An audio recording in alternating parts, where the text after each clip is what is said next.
दोस्तों 72 घंटे भी नहीं हुए होंगे मुश्किल से और पाकिस्तान ने एक तरह से घुटना टेक दिया। पाकिस्तान के आका अमेरिका और उसके अलाई और शुभचिंतक टर्की और भारत के दोस्त सऊदी अरब ने अच्छी तरीके से नेगोशिएट किया और प्रेसिडेंट ट्रंप अमेरिका से लगातार पाकिस्तान पर प्रेशर बनाए हुए थे और पूरी वर्ल्ड कम्युनिटी ने पाकिस्तान को एक तरह से समझिए आइसोलेट कर दिया था। और साथ में भारत के तरफ से जिस तरीके से इंडियन नेवी ने, इंडियन आर्मी ने और इंडियन एयरफोर्स ने पाकिस्तान को पर घेरा बनाया और पाकिस्तान का अपना इंटरनल प्रॉब्लम, चाहे वो बलूचिस्तान हो चाहे सिंध हो, हर जगह से पाकिस्तान को एक तरह से समझिए डिफीट खानी पड़ी और इंटरनली पाकिस्तान में अपने प्रॉब्लम्स चल रही हैं जिसने पूरी तरह से पाकिस्तान को तोड़ दिया है। जब मैं ये बोल रहा हूं पाकिस्तान को तोड़ दिया, मतलब ये उसके साथ जो टेररिस्ट हैं, जो रेडिकल्स हैं, जो भारत के भूमि पर आकर निहत्थों को, निरीहों को,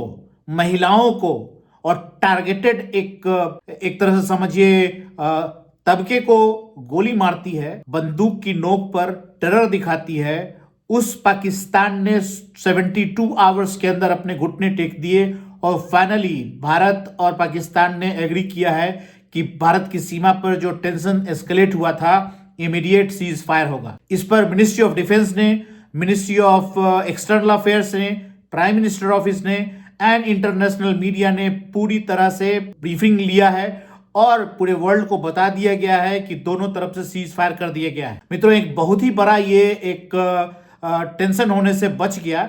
बहुत डैमेज हो सकता था पाकिस्तान को, सटनली कुछ डैमेज भारत को भी होता और वॉर किसी को नहीं जीता। मित्रों, एक बात जानना जरूरी है कि वर्ल्ड के कुछ कंट्री चाहते हैं कि भारत पाकिस्तान का टेंशन बना रहे ताकि उनके खेती चलती रहे, चाहे वो आर्म्स की हो या फियर क्रिएट करके शेयर मार्केट के मैनिपुलेशन की। ये सारा स्टेज और खेल जो है वो इंटरनेशनल गेम है in name of brotherhood and in name of promoting Muslim fundamentalism. Bharat की जनता, चाहे पाकिस्तान की मुस्लिम जनता नहीं चाहती इस तरह का नॉनसेंस करना, लेकिन पाकिस्तान जिस तरीके से मिलिट्री और आईएसआई के जकड़ में है उससे पाकिस्तान को खुद बाहर निकलना पड़ेगा। भारत या इंटरनेशनल कम्युनिटी उसकी उतनी ही तक मदद कर सकता है कि उस पर डायरेक्ट हमला नहीं करेगा, सर्जिकल स्ट्राइक जरूर करेगा। भारत को डिफेंड करने का पूरा अधिकार है under united nation charters as well as international treaty. मित्रों, मिनिस्ट्री ऑफ डिफेंस ने इस पर ब्रीफ दिया है कि कैसे जो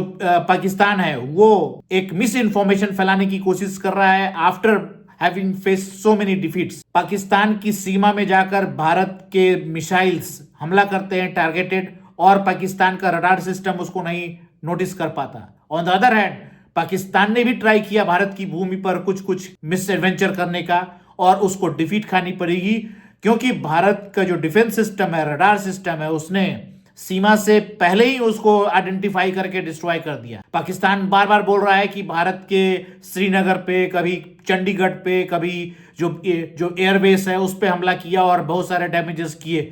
ऐसा कुछ नहीं है।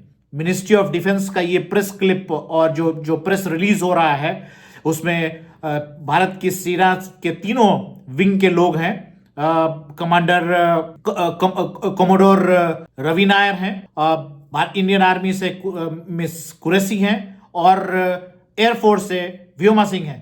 इन तीनों ने jointly ministry of defence additional secretary के प्रेजेंस में क्लैरिफिकेशन दिया है कि जितने भी मिस इन्फॉर्मेशन पाकिस्तान के तरफ से फैलाए जा रहे हैं इस पर ध्यान ना दें, क्योंकि भारत की रक्षा करने का जो प्रोफेशनल टैक्टिस है आर्मी के पास, नेवी के पास और एयरफोर्स के पास, वो पाकिस्तान उस स्टेज तक कभी पहुंच ही नहीं सकता। और भारत के all 3 arm forces as well as India के सभी पार्टी के नेता इंक्लूडिंग कांग्रेस एंड जो दूसरे अपोजिशन लीडर्स हैं, they are all united to fight till nail and death and therefore my friends, आप इस वीडियो को देखें अंत तक और जो मिनिस्ट्री ऑफ डिफेंस ने ब्रीफिंग दिया है उसको भी सुने।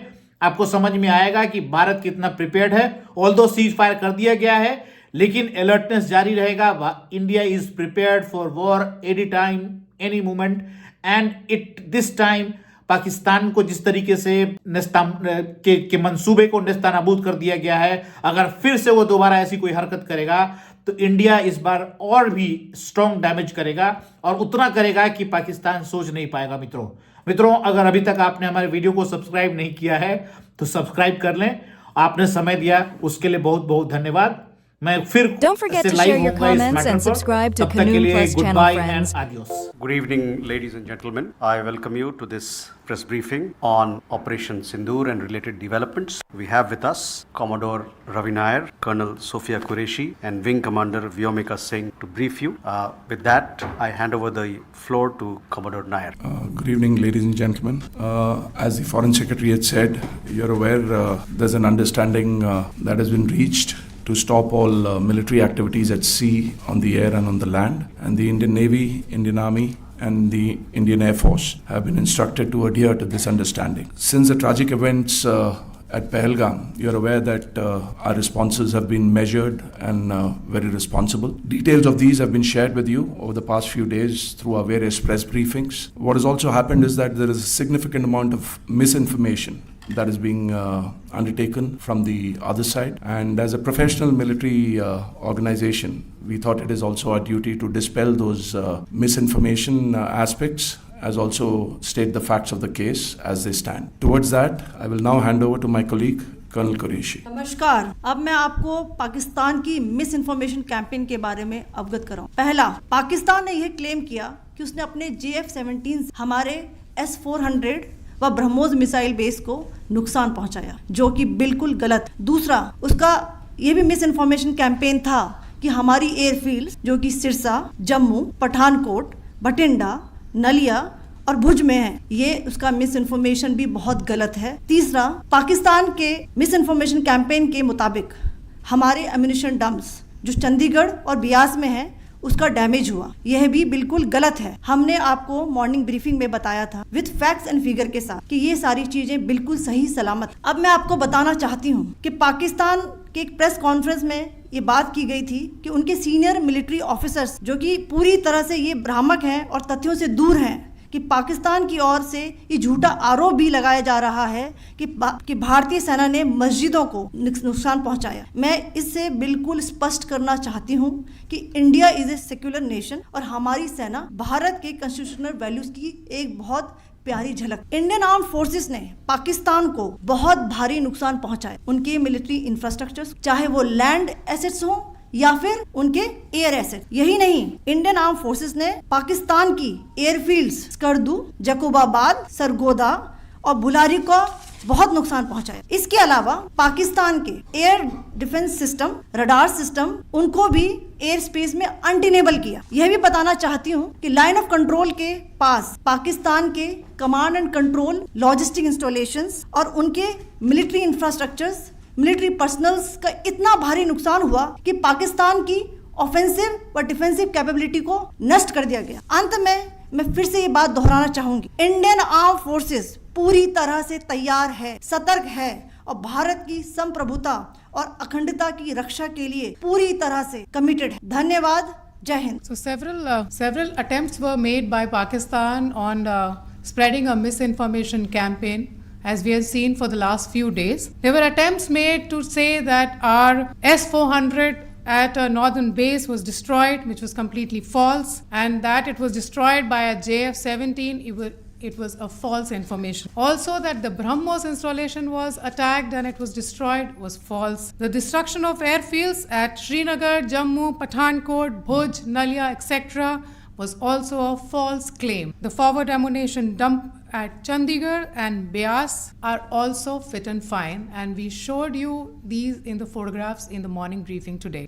Also, there was a certain different way of miscampaign that the Pakistan conducted by its press conferences, which was conducted in a manner which were completely misleading and devoid of facts. Pakistan has been spreading fabricated allegations that the Indian armed forces have targeted mosques. Let us make this very clear here, that India is a secular nation and the Indian armed forces are a reflection of our constitutional values. We hold every place of worship of all faiths in the highest regard. Our operations have been aimed exclusively at terrorist camps and facilities being used for anti-India activity. No religious sites, I repeat, no religious sites have been targeted by the Indian Armed Forces. Over the past few days, as we have seen, Pakistan all has suffered very heavy and unsustainable losses after it has given us an unprovoked attack on our installations. It has suffered losses in both land and air. There has been an extensive damage to the crucial Pakistani air bases like Skardu, Sargodha,